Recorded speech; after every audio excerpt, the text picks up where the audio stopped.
a esta reunión en donde obviamente también fueron tratados otros temas, no Se solo entregó a la Cancillería. Ah, no. ¿Está la ingeniera Mercedes Canese? Sí, señor, está en línea. Ajá. Ingeniera Marta Olmedo y Arturo Garroso, les saludamos de PDS Radio y TV Digital. Buenas tardes, ¿cómo están? Buenas tardes, un gusto saludarle a usted, a toda la audiencia de Radio y TV. Gracias por atendernos. Obviamente que el tema que nos convoca es lo que de alguna forma usted, me imagino, estará más interiorizada con el señor Ricardo con respecto al tema del anexo C. Y bueno, todo esto que estamos escuchando en torno a los negociadores, incluso a las proyecciones en este caso de lo que va a ser la distribución y la producción de la energía a través de esta represa en un futuro. Señora Mercedes, concretamente esto que de alguna forma se sostiene y que ahora surge como una situación hasta de preocupación de representantes del gobierno que hablan de que en 10 años Paraguay podría llegar a consumir prácticamente toda la energía que le corresponde. ¿Cuáles son las previsiones y cuál es la proyección que ustedes pueden hacer? Y bueno, por supuesto también socializar con la ciudadanía algo que lamentablemente por el alto nivel técnico de repente desconocemos todos, ¿verdad? Bueno, sí, es cierto que la energía hidroeléctrica tiene una característica que no es infinita, ¿verdad? Ninguna energía es infinita, entonces a medida que va pasando el tiempo, en el caso de Paraguay, que somos los que menos consumimos la energía, vamos a ir consumiendo cada vez más. Eso es cierto, eso no es ningún invento. Uh-huh. Lo que podemos discutir es cuál va a ser el plazo en que eso va a ocurrir, dependiendo del escenario de crecimiento económico, industrial, uh-huh, eléctrico, la infraestructura eléctrica misma de la población, cómo sí va a crecer la población, cómo va a crecer el poder adquisitivo de la población. Hay una serie de factores que se tienen en cuenta para analizar cómo crece el consumo energético. Ahora, por ejemplo, con la pandemia del coronavirus, en el mundo, no solamente en Paraguay, se redujo el consumo o el crecimiento del consumo de energía, ¿verdad? Uh-huh. Se ralentizó el consumo de energía. Entonces siempre hay factores que son difíciles de preverse. Había ya algunos que decían que iba a venir una pandemia en algún momento, pero bueno, creo que no estaba en la mente de nadie que eso iba a acontecer y sucedió. Uh-huh. Eso es por un lado. Sí. Yo creo que 10 años es un plazo un poco corto. Ahora estamos en el 2021. Nosotros habíamos hecho ya unos cálculos de perspectiva energética que entre el 2032 y 2037 más o menos vendría el pico, más cerca del 2037 alcanzaríamos el máximo de consumo de energía, donde ya tendríamos que recurrir a nuevas fuentes de energía para nuevos usuarios. Uh-huh. Eso es más o menos así. Ahora, lo que no me parece correcto es que el gobierno ponga esa información para decir que lo más importante es que Paraguay vea de dónde sacar la energía para consumir dentro de 10 años, cuando que ha sido este mismo gobierno el responsable de que Paraguay no use su energía para el desarrollo. O sea, no este mismo gobierno, pero sí este mismo signo político. Exactamente. Ellos están hace más de 70 años acá. ¿Qué han hecho para que las personas tengan energía de calidad, para que la energía llegue a todo el país, para que en el interior no exista ese famoso problema de baja tensión por redes monofásicas? Y ahora ellos se preocupan porque vamos a consumir toda la energía y sin embargo todo el tiempo ya que Brasil y que Argentina llevaron nuestra energía subsidiada, no puede ser que ahora, porque ya dentro de unos años, que yo creo que van a ser más de 10, como le digo, nuestros estudios nos daban 15 años antes de la pandemia, ¿verdad? Uh-huh. Yo creo que inclusive pueden ser más. Sí. Entonces ahora ya no nos preocupamos más porque no vendemos a precio justo la energía. No, nosotros tenemos que usar toda la energía que podemos, que esa energía sirva para nuestro desarrollo, no solamente industrial, sino que también de derechos humanos. El acceso a la energía es un derecho humano, pero al mismo tiempo, y no está en contradicción, exigir un precio justo por la energía que vamos a seguir teniendo como excedente muchos años todavía. Sí, y llamativamente esta divulgación se da cuando se instala una mesa que está evaluando las documentaciones, las propuestas presentadas, con miras a la renegociación del tratado, del anexo C del tratado de Itipú, ingeniera.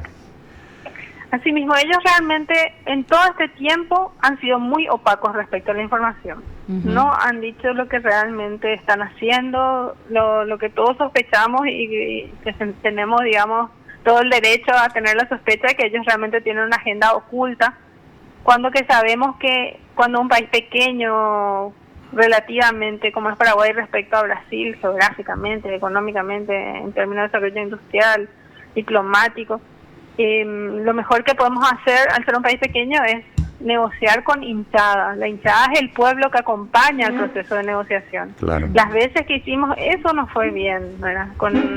En su momento el acta de Foz de Iguazú del año 66, el acuerdo Lugo-Lula, son ejemplos donde la gente participó activamente, estuvo de acuerdo, digamos, se consensuó una agenda de desarrollo o de defensa de la soberanía hidroeléctrica, y ahí se tuvo avance. En cambio, cuando la agenda fue oculta, como fue el acta secreta, es un ejemplo clarísimo, o el mismo tratado de Itaipú también es otro ejemplo clarísimo, sabemos ya que no nos fue bien y que sí se produjeron, por ejemplo, varones de Itaipú, sí hubo grandes beneficios para muy pocas familias, pero no para el pueblo en general. Me atrevería a decir que ni siquiera Brasil, porque en Brasil también la tarifa eléctrica es muy cara. Los que se benefician son grandes empresas eléctricas brasileñas, no el pueblo. Que obviamente o sea, la esencia que radica primordialmente es en el manejo que ellos le dan, que obviamente el de ellos es el más formal y transparente, y lamentablemente nosotros no podemos hablar de los mismos antecedentes. O sea, es un poco la parte en donde sí se marca una diferencia importante, ¿verdad? Ellos lo manejan como un verdadero negocio en este caso. Claro, realmente de parte de Brasil también yo creo que hay quejas de cómo se maneja las hidroeléctricas en general. Muchas están privatizadas, por suerte Itaipú no se privatizó, ojalá que no se privatice, que es un riesgo también. Pero también hay muchas quejas allá. Es más, cuando se firmó el acuerdo Lula, dentro del acuerdo se estableció que sea la Contraloría paraguaya la que audite las deudas binacionales, y Brasil no quiso autorizar que el Tribunal de Cuentas de la Unión, que es como la Contraloría pero del lado brasileño, también haga lo mismo de su lado, ¿verdad? Entonces, a veces tenemos esa impresión de que acá hay más corrupción, hay menos transparencia, pero realmente es un mal de la región y del mundo. ¿A qué le podemos temer, ingeniera, con respecto a esto que, o le debemos tener, ¿verdad?, con respecto a estas negociaciones y a esto que hoy ya es una realidad, que es la entrega de los informes que ya fueron aparentemente estudiados al menos por un grupo técnico? Ustedes tienen acceso a eso, obviamente conocen mucho más que el resto de los ciudadanos, pero ¿a qué le podemos temer dentro de estas negociaciones, así como están las cosas? Bueno, mientras las negociaciones sean opacas, los temores van a ser totales, porque claro, nosotros decimos, primero tenemos que defender lo que es justo para Paraguay, donde lastimosamente tenemos muchos funcionarios del gobierno actual de Abdo Benítez que ni siquiera defienden lo justo. Dicen que, bueno, lo que dijo Abdo Benítez no fue una casualidad, o sea, él dijo que nosotros somos pillos y peajeros, porque está adoptando la posición brasileña, donde no solamente no quieren darnos lo que nos corresponde, sino que lo poco que tenemos dicen que es porque somos unos avivados, ¿verdad? Cuando que lo que a nosotros nos corresponde es la mitad de la energía, la mitad de los beneficios que eso produce, y un trato igualitario. No parece que muchas veces las autoridades han pedido migajas, entonces claro, esas migajas son como que nos hacemos de los vivos. Y si tenemos esa clase de negociadores, realmente ya nos va a ir muy mal, ¿verdad? Porque eso sería lo primero, pedir lo justo. Segundo, sería que ese beneficio no sea privatizado, sea para el pueblo, ingrese al Estado, no se convierta en un negocio privado como se quiso hacer con Leros Comercializadora. Justamente el actual director de Itaipú, Federico González, cuando le quiso hacer firmar el acta secreta a Pedro Ferreira, sí. Él quitó ese punto 6 que era que la ANDE comercializa energía, porque querían que eso sea un negocio privado, con Leros Comercializadora. Ese es el segundo peligro, que lo que nosotros podríamos obtener de renta eléctrica sea algo privado. Bueno, supongamos que conseguimos que se pida lo justo, que la renta eléctrica venga para el pueblo y no sea algo privado. El tercer peligro es que esa renta eléctrica se use mal, que en vez de usarse para nuestro desarrollo, para hacer con la renta eléctrica cosas que solamente podríamos hacer endeudando, no se use para sustituir impuestos, por ejemplo, que es lo que pasa hoy con los royalties con así. Sí. Hoy se usan para sustituir impuestos, para que los que tienen más dinero en nuestro país no paguen impuestos. Entonces, claro, la alimentación escolar, ¿cómo no se le va a alimentar a los niños? Y se usa FONACIDE en vez de usar el impuesto inmobiliario, otros impuestos que hasta están en nuestras leyes, pero no se aplican, no se recaudan, porque claro, hay una renta eléctrica que es más fácil de cobrar y que es más cómoda y que entonces genera toda esa situación. Entonces ese sería el tercer peligro, que no usemos la renta eléctrica para desarrollarnos, sino que tengamos la maldición de los recursos naturales, ¿verdad? Que tienen muchos países africanos o petroleros donde viven de la renta y no hay un desarrollo social, económico, un bienestar de la población. ¿Y cuál otra fuente, Mercedes?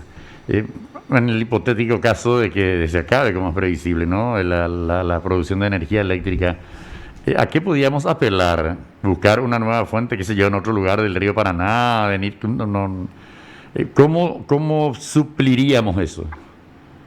Bueno, tenemos que pensar en varias alternativas ahí, ¿verdad?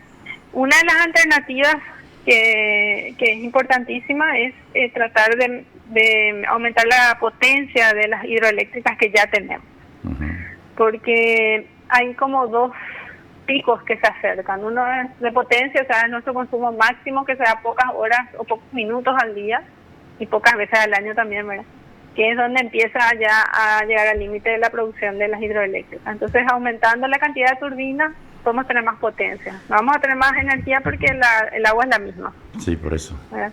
Pero sí vamos a poder tener un poco más de potencia. Entonces esa es una cuestión. La otra cuestión es sí pensar en otras hidroeléctricas, tanto interiores, en los ríos interiores como binacionales. En este caso ya nos quedan solamente posibilidades con la margen ya con Argentina, Corpus, Itatita, Corá. Pero ya tiene que ser con otro enfoque, porque no vamos a poder inundar territorio como se hizo en los años 70, 80. Eso ya es inviable hoy ambiental. Exacto. Y socialmente. Entonces hay que pensar en hidroeléctricas más de paso, de filo de agua, que se les llama, que son sin inundar territorio. Y después complementar con otras energías renovables, como la energía solar. Hay que hacer más estudios para ver el potencial de la energía eólica. Y de última se va a tener que recurrir a energía térmica, pero que es con derivado del petróleo, etcétera, ¿verdad? Pero realmente también tenemos que pensar en cambiar un poco nuestro modelo de consumo, hacer más sostenible la forma en que consumimos la energía. Y eso realmente es algo que hay que ir pensando al mismo tiempo que también hay que pensar en esta negociación del 2023. Claro. De hecho, ingeniera, usted ya adelantaba la conversación y decía que obviamente no estamos ante un escenario que por lo menos el actual gobierno establece, que dice en 10 años vamos a estar ya con una demanda prácticamente total de lo que se produce para Paraguay. Hablaba de 15 años y tal vez más. ¿Es así de lento nuestro desarrollo realmente? Y, como le digo, depende de muchos factores, ¿verdad? Nosotros habíamos tomado inclusive tasas de crecimiento altas para lo que es ahora mismo con la pandemia, por ejemplo.